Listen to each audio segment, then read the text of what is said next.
si želi me nadvse.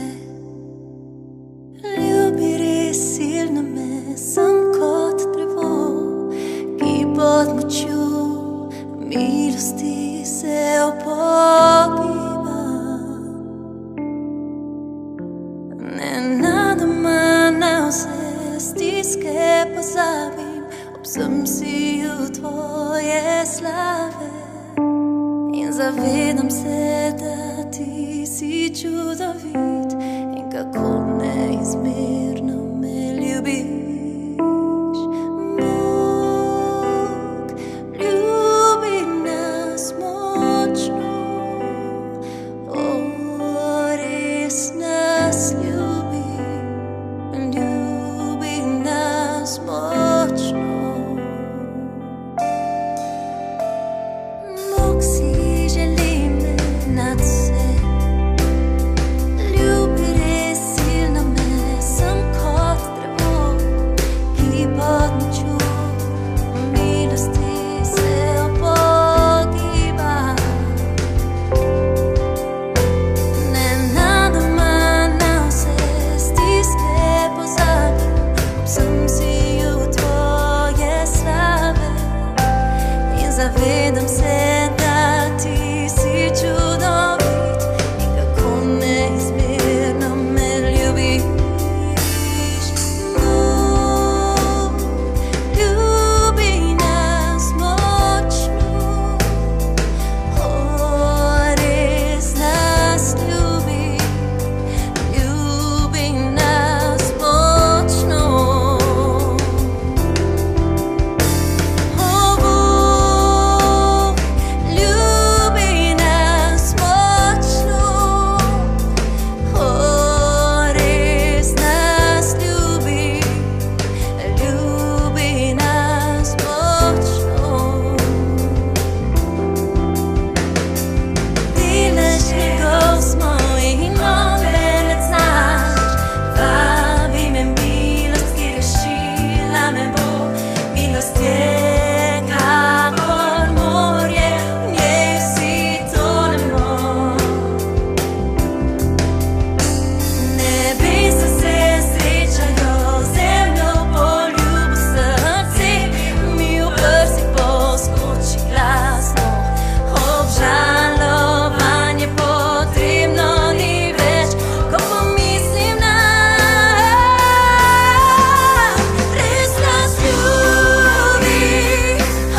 Današnja družba je žal zelo sebična in usmerjena samo vase.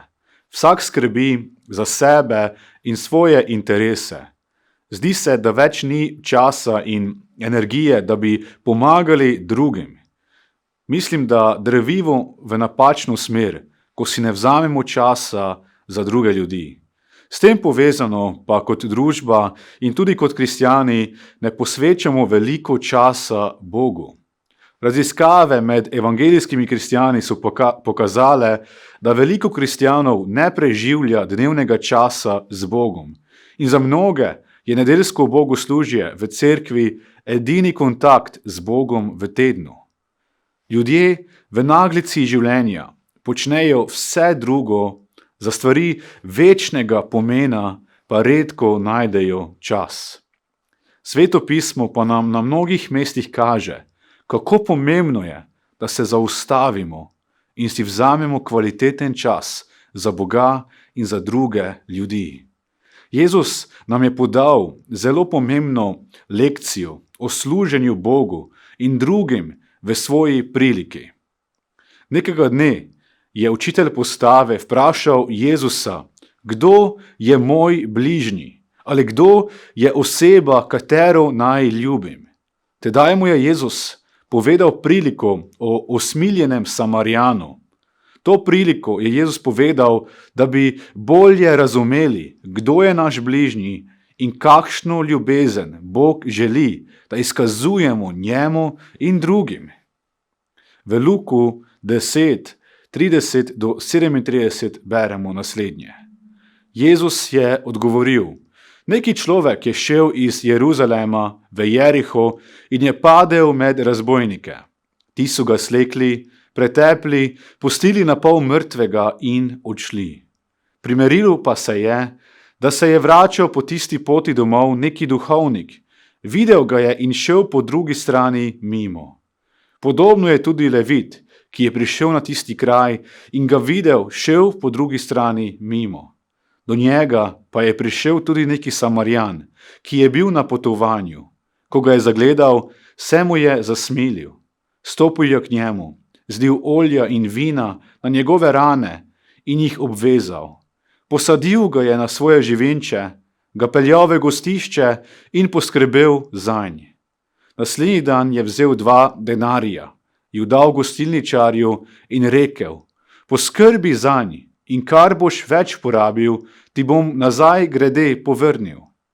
Kaj se ti zdi, kateri od teh 3 je bil bližnji tistemu, ki je padel med razbojnike? On je dejal, tisti, ki mu je izkazal usmiljenje. In Jezus mu je rekel, pojdi in ti delaj prav tako. Kakšna čudovita prilika, ki ima zares globok pomen. Kot smo brali, je ta mož šel iz Jeruzalema v Jeriho. Na tej poti so ga napadli razbojniki in ga hudo pretepli. Ranjeni Jud je bil na pol mrtev, ali z drugimi besedami bi lahko rekli, da se je boril za življenje. Če mu nihče ne pomaga, bo v kratkem tam zagotovo umrl. Na srečo so na tej poti potovali tudi drugi popotniki. Za tega ranjenega je bila edina možnost za preživetje, da se nekdo zaustavi in mu pomaga. Ta pot se lahko primerja z našo potjo življenja. Danes smo vsi ljudje na poti. Vsi gremo skozi življenje na svoj način. Vsi smo zaposleni s stvarmi življenja. Hodimo v šolo, v službo, ustvarjamo si družino in dom. Pridemo do upokojitve, kjer lahko več časa preživimo v sadovih svojega truda. Na tej poti življenja pa srečujemo mnogo ljudi. Vmes srečamo tudi take, ki so hudo prizadeti od krutosti drugih in trpljenja v življenju. Meni je res zanimivo, da je Jezus v tej priliki izpostavil duhovnika in levita. To sta bila zelo spoštovana poklica v tedanjem času. Duhovnik je v templju za ljudstvo opravljal daritve Bogu. Levit pa je bil ene vrste pomočnik duhovnika. kot vidimo v priliki, sta oba šla mimo ranjenega. Celo na drugo stran ceste sta zavila, da mu ne bi prišla blizu. Čeprav sta videla, kako je ta ranjeni poškodovan in umira, se nista zmenila zanj. Nista se ustavila na svoji poti. Hotela sta čim prej doseči svoj cilj in nič ju ne more odvrniti od tega. Jezus je v tej priliki izpostavil duhovnika in levita zato, ker sta to bili osebi, za kateri bi najbolj pričakovali, da se ustavita in pomagata ranjenemu. Že zaradi njunega poklica bi morala pomagati ranjenemu. Ta, ki bi se morala ustaviti, se nista zaustavila. Proti vseh pričakovanjih se nista zaustavila in sta lepo nadaljevala svojo življenjsko pot. Potem pa je na tej poti prišel tudi mimo Samarijan. Tudi on je bil nekam namenjen. Tudi on je hotel priti do svojega cilja. Samarijani so bili za Jude najmanj spoštovanja vredni ljudje. Smatrali so jih kot nečiste. Jesti skupaj s Samarijanom je bilo za Juda enako kot jesti prepovedano svinjino. Kot vemo, je to bilo nekaj najhujšega, kar je lahko Jud storil. Zaradi tega so se Judje zelo izogibali Samarijanov in jih ponavadi sovražili. Jezus je s tem želel izpostaviti, da se je ta Samarijan, od katerega bi najmanj pričakovali, ustavil in pomagal ranjenemu. Tista, za katera pa bi normalno pričakovali, sta pa šla mimo. V tej Jezusovi priliki se meni na prvem mestu poraja vprašanje, kdo sem jaz? Ali ljubim bližnjega kot samega sebe? Sem kot kristjan tudi jaz? Mogoče kot ta duhovnik in levit, ki bi se morala zaustaviti, ampak se nista? Ali pa sem dejansko usmiljeni Samarijan in se zaustavim v življenju, da bi pomagal drugim in služil Gospodu. Samarijan je storil 7 dejanj ljubezni do tega ranjenega. Storil je veliko več od tega, kar bi lahko od njega pričakovali. Prišel je do ranjenega, mazilil je njegove rane, povil rane verjetno s svojo obleko, naložil ga je na svojega osla, sam pa pešačil, odpeljal ga je do gostišča, poskrbel se je zanj v gostišču, plačal je vse stroške, približno za 24 dni. Ni ga kar tam pustil v gostišču, ampak se je hotel prepričati, da je ranjenem z njim vse v redu. Zato je tudi sam prenočil v gostišču. Kot bližnji je Samarijan storil vse, kar je bilo v njegovi moči. To dejanje milosti je terjalo tudi finance, ampak usmiljeni Samarijan je žrtvoval tudi to. To je Božja ljubezen do bližnjega, ki jo naj izkazujemo ljudem. Naša ljubezen do Boga se izraža v življenju, ki je pozorno na druge in želi drugim pomagati, ne glede na čas in ceno. Zunanji znak naše ljubezni do Boga so dejanja ljubezni do drugih. Usmiljeni Samarijan se je zaustavil na svoji poti, da bi pomagal temu ranjenemu. Veste, koliko časa je porabil za to? Ogromno. Lahko bi rekli, da sta mu šla skoraj 2 dni za to, da je pomagal temu popolnemu tujcu. Tudi on je bil namenjen na cilj, ampak se je zaustavil in si vzel čas, da bi služil drugemu. Tako ljubezen Jezus pričakuje od nas. Ljubezen, ki se izkazuje v dejanjih. To je ljubezen, ki stori veliko več, kot je v dani situaciji sploh pričakovano. Mi pa danes že zelo težko naredimo tisto, kar se od nas pričakuje. S težkim srcem žrtvujemo svoje udobje, svoj denar in svoj čas. Rad bi zdaj to Jezusovo priliko usmeril na nas kot posameznike in cerkev. Bog želi, da se na naši zaposleni in hitri poti zaustavljamo. Bog vse nas kliče Naj si na prvem mestu vzamemo čas za njega, čas za odnos z njim. V Efežanom 5:16-17 beremo: skrbno izrabljajte čas, kajti dnevi so hudi, zato ne bodite nerazumni, ampak spoznajte, kaj je Gospodova volja. Živimo v težkem in hudem času, ki zanika Boga in išče zadovoljstvo za vsako ceno. Spoznavajmo zato, kaj je Gospodova volja za naše življenje in na podlagi Božje volje skrbno izrabljamo svoj čas, ki nam je dan. Božjo voljo za naše življenje spoznavamo skozi branje in poslušanje Božje besede. Tam govori Gospod tebi in ti sporoča, kaj želi za tvoje življenje. Zato beri Sveto pismo in pozorno poslušaj Božjo besedo, na Bogu služil, tudi preko spleta, in zagotovo boš spoznaval, kaj je Gospodova volja zate. Če se na svoji življenjski poti ne moremo zaustaviti in si vzeti kakovostnega časa za Boga, ki je dal vse za nas, kako pa si bomo potem vzeli čas še za druge? Zato pa Gospod želi, da v našem življenju računamo z njim in njega sprašujemo, kakšen je njegov namen za nas. Vsak dan reci znova v molitvi: Gospod, vodi me, da živim po tvoji volji, pomagaj mi služiti tebi in druge blagoslavljati v imenu Jezus. Ta dan želim skrbno izrabiti svoj čas in živeti za tebe in tvoje kraljestvo.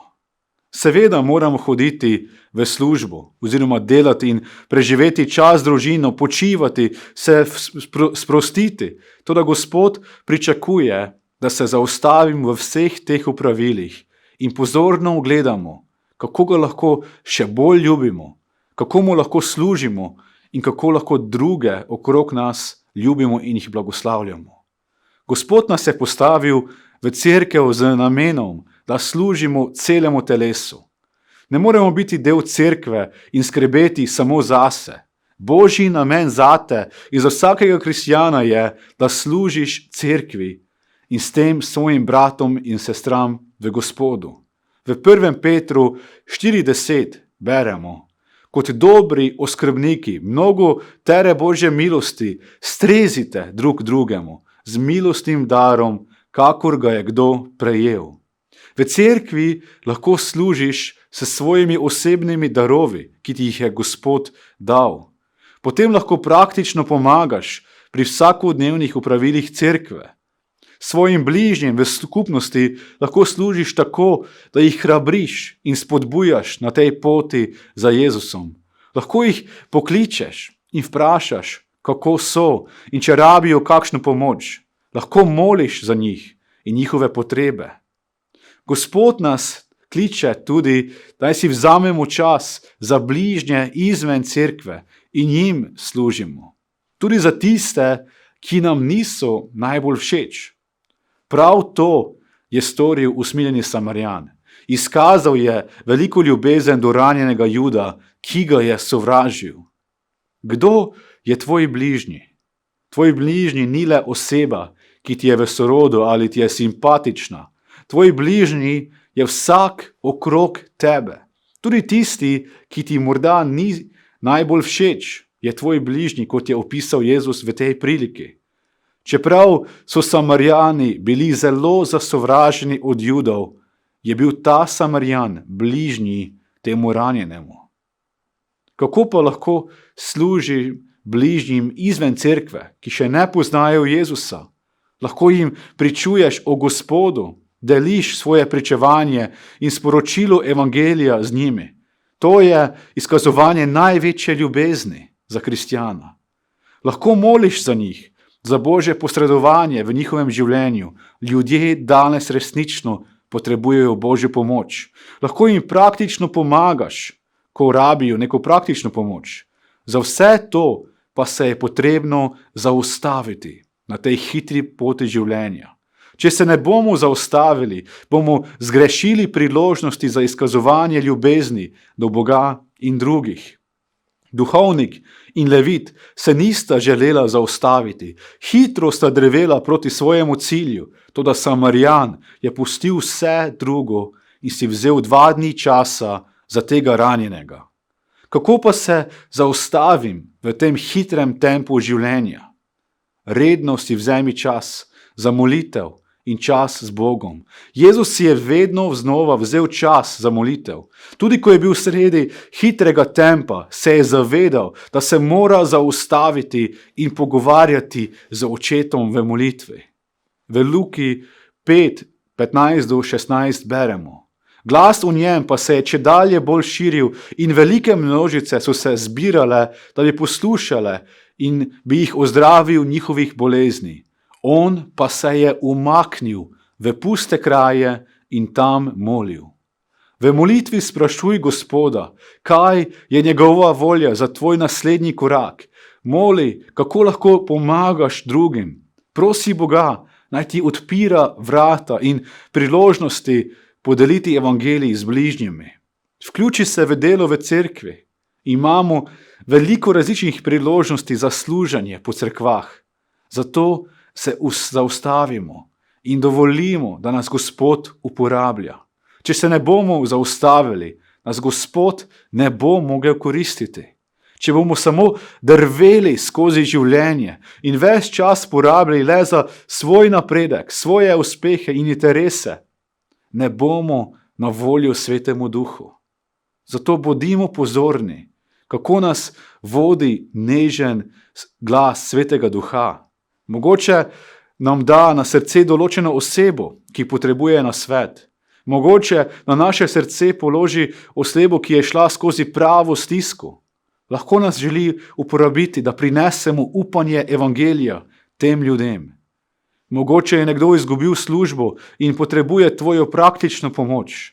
Zanesi se na vodstvo Svetega Duha in videl boš, kako te bo čudovito uporabljal. To nas bo vmes tudi nekaj stalo. Življenje za Boga in služenje Gospodu nas nekaj stane. Potrebna je določena žrtev. Prava ljubezen do Boga in do drugih bo za nas pomenila neko odrekanje. Usmiljeni Samarijan ni samo žrtvoval svoj čas, žrtvoval je tudi svoje finance. Odprl je svojo denarnico in pomagal popolnemu tujcu. Ni mu pomagal samo na pol, do trenutka, ko ga bi to nekaj stalo. Ne, pomagal mu je v celoti, do kraja.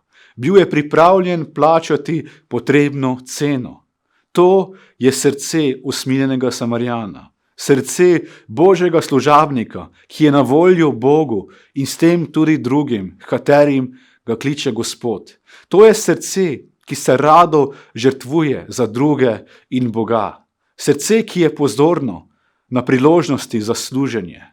Zato skrbno izrabljamo svoj čas. Zaustavimo se v hitrem tempu življenja.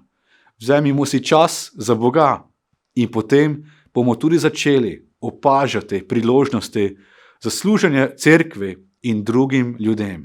Verjamem, da ima Bog veliko takih čudovitih priložnosti za nas v tem času. Zato bodimo pozorni in pripravljeni pustiti drugo ter iti na pot, v katero nas kliče Gospod. Zaustavimo se, da bi lahko služili drugim in živeli za našega Gospoda Jezusa, kajti On je tega vreden. Amen. Združimo se v molitvi. Nebeški Oče, hvala Ti za Tvojo čudovito besedo, ki nas znova ohrabra, ki nas znova opogumlja, naj živimo zate. Gospod, pomagaj nam spoznati voljo za naše življenje, Tvojo voljo, kaj si Ti želiš za nas. In Gospod, v tej zgodbi o usmiljenem Samarijanu vidimo, kako je potrebno se v življenju zaustaviti, ne samo drveti v hitrem tempu in živeti samo zase in svoje interese. Ampak Gospod, Ti želiš, da se zaustavljamo, da služimo Tebi, da služimo drugim ljudem, ki so v potrebi okrog nas. In dragi Gospod, jaz te prosim, da po Tvojem svetem duhu spregovoriš naša življenja, nam pokažeš, kdaj se naj zaustavimo nam kažeš priložnosti, kako lahko služimo ljudem. Gospod, daj, da se lahko zaustavimo zate in si vzamemo kakovosten čas v odnosu s tabo, Gospod. Sveti Duh, ti spregovori naše življenje in nam kaže, kako lahko pomagamo tudi drugim, služimo njim in se za njih zaustavljamo. Jezus, pomagaj nam, da bi tudi mi bili taki, kot je bil ta usmiljeni Samarijan. Da ne bi bili, kot so bili ta duhovnik in levit, ki sta šla samo mimo in se nista zmenila za tega, ki je bil v resnični potrebi. Ampak Gospod, ti nas koristi za tvoje delo, ki ga opraviš tu na svetu, da bi bili tvoje roke in noge, da bi se dotikali ljudi, ki so okrog nas v potrebi, jih blagoslavljali in ti preko nas lahko deloval v njihovem življenju. Prosimo te to v tvojem imenu, Jezus. Amen.